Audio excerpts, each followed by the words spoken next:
Hello and welcome to our epic RV adventure, episode 13, as we visit Gettysburg and Fort McHenry.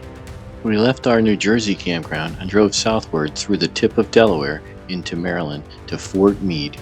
We drove about an hour and a half to get to Gettysburg. Gettysburg is a town in south-central Pennsylvania that is the scene of the bloodiest battle in our nation's history.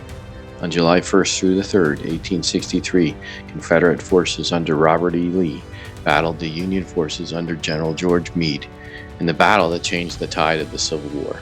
In the 3 days of the battle, there were over 51,000 casualties.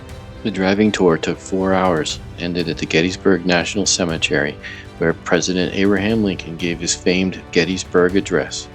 At only 272 words and less than 2 minutes long, it remains a masterpiece of the English language and gave meaning to the sacrifice of the dead and inspiration for the living. Next, we took a tour bus to Eisenhower National Historic Site. President Eisenhower came to Gettysburg as a cadet at West Point to study the historic battle, then was assigned to Camp Colt in Gettysburg during the First World War.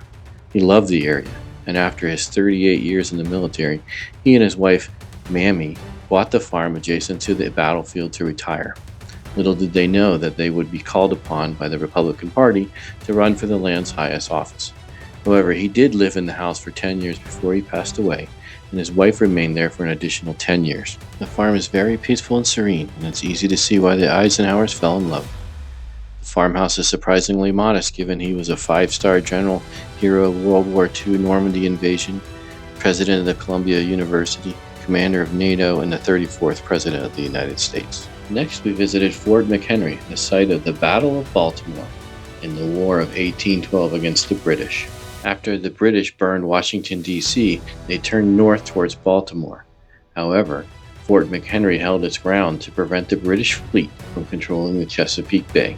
Francis Scott Key was on a diplomatic mission to negotiate the release of a captured American on one of the British ships, a mission which he was successful.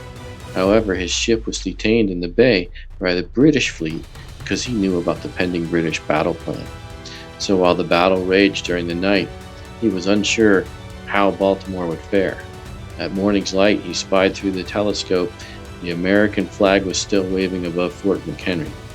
He was so elated that he felt the occasion warranted a poem to commemorate the occasion, and the Star-Spangled Banner was born.